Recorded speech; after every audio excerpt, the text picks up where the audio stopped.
ఈరోజు ఇంత అద్భుతంగా ఈ ఆవిష్కరణ కార్యక్రమం జరిగినందుకు నాకు చాలా ఆనందంగా ఉంది. మేడం జలిత గారి బహుళలో నా వ్యాసాలన్నీ దాదాపుగా దాంట్లో ప్రచురితమైనవి. దాంట్లో వచ్చినాయే నేను ఇప్పుడు ఈ పుస్తకంగా వేసుకున్నా. సమీక్షలు వేరే కొన్ని పత్రికల్లో వచ్చినప్పటికీ వ్యాసాలు ఎక్కువగా ఆ బహుళ పత్రికలోనే వచ్చినాయి. ముందుగా జలితక్కకి ధన్యవాదములు. వేదిక మీద ఉన్న పెద్దలకు, అధ్యక్షులకు అందరికీ కూడా పేరు పేరున నమస్కారాలు. మీ వాల్యుబుల్ సమయాన్ని వెచ్చించి మా పత్రికల కోసం వచ్చి ఇంత వివరంగా సమీక్షలు చేసినందుకు చాలా ధన్యవాదాలు. మన ముందుగా ఈ పుస్తకం గురించి అంటే నా ఒపీనియన్, నా గురించి కొంత సాహితీ ప్రపంచంలోకి మొదట నాణ్యుల దారం గుండా నెమలికలతో అడిగిడిన నేను క్రమంగా ఇతర ప్రక్రియలైన కవిత్వము, కథలు, పుస్తక సమీక్షలు, సాహితీ వ్యాసాల వరకు నా ప్రయాణాన్ని కొనసాగిస్తూ మీ అభిమానాన్ని పొందుతూ ఇప్పుడు ఆరో పుస్తకంగా కుదురు వ్యాస సంపుటిని మీ ముందుంచుతున్నాను. ఇంతకుముందు నా ప్రధాన వ్యాపకం కవిత్వం మాత్రమే. నన్ను కదిలించిన, కనిపించిన, నేను స్పందించిన, అనుభూతించిన ఏ అంశాన్నైనా కవిత్వంగానే మలిచాను, కవిత్వంలోనే జీవించాను. అయితే నా ఆత్మీయ మిత్రుల సూచన మేరకు ఇతర ప్రక్రియల్లోకి కూడా నా కళాన్ని నడిపించాలనే సంకల్పంతో ఇప్పుడు ఈ కొత్త ప్రయత్నం కూడా సాహితీ రూపాలు ఏవైనప్పటికీ అంతర్లీనంగా కవిత్వం మిళితమయ్యే ఉండాలి కూడా. అయితే వ్యాసాల్లోని ప్రత్యేకత ఏంటంటే రచయిత భావాలను పాఠకులకు విపులంగా తెలియచేయడం, ఒప్పించడం, విభిన్న అంశాలను, సోదాహరణలను, వాదనలను అందించి చర్చించడం లాంటి వెసులుబాటు వీటిలో ఉంటుంది. అందుకనే నేను చెప్పదలుచుకున్న అంశాన్ని పూర్తి సమాచారంతో విశ్లేషించి పాఠకులకు చేరవేసే ఒక అవకాశం ఇక్కడ ఉంటుందనే ఈ ప్రక్రియలోకి కొత్తగా అడుగులు వేశాను. ఈ సంపుటిలోని సాహితీ వ్యాసాలతో పాటు పుస్తక సమీక్షలను కూడా చేర్చడం జరిగింది. పుస్తకాన్ని చదవబోయే ముందు పాఠకులకు దాని గుణగణాలను, రూపురేఖలను పరిచయం చేస్తూ ఆ పుస్తక రచయిత యొక్క ఆలోచనలను, అభిప్రాయాలను, అంతర్దృష్టిని, అతని యొక్క భావోద్వేగాలను తెలియపరిచే వాహికే సమీక్ష. ఇతర పాఠకులకు ఆ ప్రత్యేక పుస్తకాన్ని ఎందుకు చదవాలి, ముందస్తుగానే సమాచారాన్ని ఇచ్చి సహాయపడేది కూడా సమీక్షను. ఒక రకంగా ఆ రచయిత యొక్క పుస్తకాన్ని మూల్యాంకనం చేసేది సమీక్ష. అనుకోకుండా వచ్చిన కరోనా లాక్డౌన్, ఇందాక మన అందరూ అనుకున్నట్టు నాకు కూడా కరోనా అనేది చాలా వరంలాగా అయింది. అనుకోకుండా వచ్చిన కరోనా లాక్డౌన్ సెలవుల్లో విస్తారంగా పుస్తక పఠనానికి, రచనా వ్యాసంగానికి అవకాశం చిక్కింది. ఆ సమయంలో చదివి సంతృప్తి చెందిన కొన్ని పుస్తకాల ఫలితమే దీంట్లోనే బుక్ రివ్యూలు, సాహితీ వ్యాసాలు కూడా. నాది సమాజ నిర్మాణానికి తోడ్పడే ఉపాధ్యాయ వృత్తే, కానీ నిత్య విద్యార్థిని. నిరంతరం నన్ను నేను వెలిగించుకునేందుకు కొత్త విషయాలు నేర్చుకుంటూనే ఉంటా. నా ప్రయాణంలోని సహజ సుందర దృశ్యాలను, ప్రకృతి అందాలను ప్రేమిస్తూ, ఆస్వాదిస్తూ వాటిని నా అక్షరాల్లోకి వంపుకోవడం చిన్నప్పటి నుండే అలవడింది.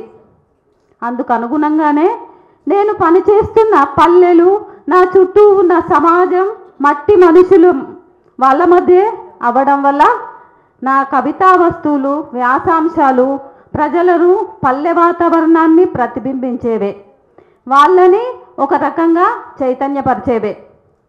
ఎంత కాదనుకున్నా నేటి మన సమాజంలో, ఆధునిక సమాజంలో కూడా స్త్రీల పట్ల వివక్ష, అణచివేత, చిన్న చూపు కొనసాగుతూనే ఉన్నాయి. ఈ అసమానతలను కల్లారా చూస్తూ వ్యధాభరిత హృదయంతో ప్రశ్నిస్తూ, నిరసిస్తూ, ఆక్షేపిస్తూ ఈ అక్షరాలను మీ ముందుంచుతున్నాను. ప్రతి మనిషి మానవీయ పరిమళాలను అద్దుకొని జాగరూకుడు అవ్వాలనే నా ఈ తపన. చిన్నప్పటి నుంచి మా ఇంటి సృజనాత్మక వాతావరణం నాలోని హేతువాదన చింతన శాస్త్రీయ అవగాహన ఈ ప్రయాణానికి ప్రేరణలు. ఇక దీంట్లోని వ్యాసాలను ప్రచురించిన వివిధ పత్రికా సంపాదకులకు పేరు పేరున ధన్యవాదములు. ముందు మాటలతో నా వ్యాసాలను మీకు పరిచయం చేసి నాకు మరింత ఉత్తేజాన్ని నింపిన ప్రముఖ రచయిత్రి విమర్శకురాలు ఆత్మీయ సోదరి డాక్టర్ గోగు శ్యామల గారికి, వెనుక పేజీలోని బ్లర్బ్ నన్ను అద్దంలో ఉన్నది ఉన్నట్టుగా చూపించి శుభాశీస్సులు అందించిన కవి రచయిత్రి బహుళ సంపాదకురాలు అక్క జలిత గారికి వినమ్ర ప్రణామాలు. అర్థవంతమైన ముఖ చిత్రం అందించింది ఎవరో కాదు, మా తమ్ముడు. మా కుటుంబ వాతావరణంలో కళలు చాలా వెల్లివిరిసే ఉన్నాయి. పుస్తకాన్ని అందంగా డిజైన్ చేసిన మరో తమ్ముడు పత్తిపాక మోహన్. వీళ్ళందరూ డిటిపి చేసిన శ్రీనుకు వీళ్ళందరికీ కూడా ఈ సందర్భంగా నమస్సులు. నిరంతరం నాలో ప్రేరణ నింపి నాకు స్ఫూర్తినిస్తున్న పెద్దలు ఆచార్య గోపి గారికి, అన్నయ్య అన్నవరం గారికి హృదయపూర్వక నమస్సులు. ఇంట బయట నాకన్నింటిలోనూ బాసటగా నిలిచే నా సహచరులు రాములు గారికి నమస్సుమాంజలి. నాకు అన్ని విధాలా సహకరించే మా పిల్లలు అందరికీ శుభాశీస్సులు. ఎల్లవేళలా నా శ్రేయస్సునే కోరుకునే మా అమ్మకి శిరస నమామి. ఈ సందర్భంగా ఈ పుస్తకాన్ని అమ్మకే అంకితం ఇచ్చాను. కానీ అమ్మ కొంచెం చేతకాకుండా రాలేకపోయింది. కాబట్టి నేను స్వయంగా అమ్మ దగ్గరికి వెళ్ళి ఈ పుస్తకాన్ని అంకితం ఇస్తాను. ఈ కార్యక్రమానికి ఇంత సాహితీ ప్రియులు సుదూరం నుంచి ఎంత వచ్చినందుకు చాలా ఆనందంగా ఉంది. ఇంత సక్సెస్ అవుతుందని నేను అసలు అనుకోలే. నాది మొదటిదే ఇక్కడ చేయడం. నా ముందు పుస్తకాలన్నీ కరీంనగర్లోనే ఆవిష్కరణ కార్యక్రమం జరిగినాయి.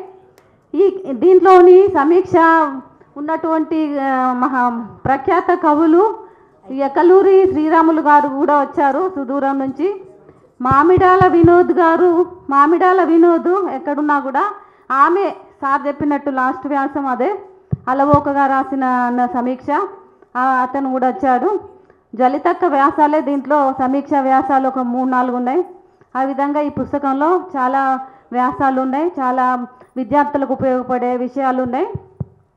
ఈ సందర్భంగా నేను ఒక గర్వంగా చెప్పుకునేది, నా విద్యార్థులు మేడం అన్నట్టు ఉషా మేడం చాలా శాస్త్రీయ దృక్పథంతో ఉన్నారు. ఇప్పుడు కూడా ఒక గొప్ప విద్యార్థి జాబైర్ పాషా అనే విద్యార్థి ఒక గొప్ప కవిగా ఉన్నాడు. ఇప్పుడు బయట వివిధాలు అక్కడిక్కడ వస్తూ ఉంటాయి. సో అది చెప్పుకోవడం కాకుండా ఈ పుస్తకంలోని అన్నీ కూడా అలాంటి వ్యాసాలు ఉన్నాయి. మీరు చదవండి, దాని స్పందన నాకు తెలియజేయండి. అందరికీ మరోసారి మీరంతా ఇక్కడికి వచ్చి మా కార్యక్రమానికి విజయవంతం చేసినందుకు అందరికీ ధన్యవాదాలు. పేరు పేరున అందరికీ మరొకసారి ధన్యవాదాలు.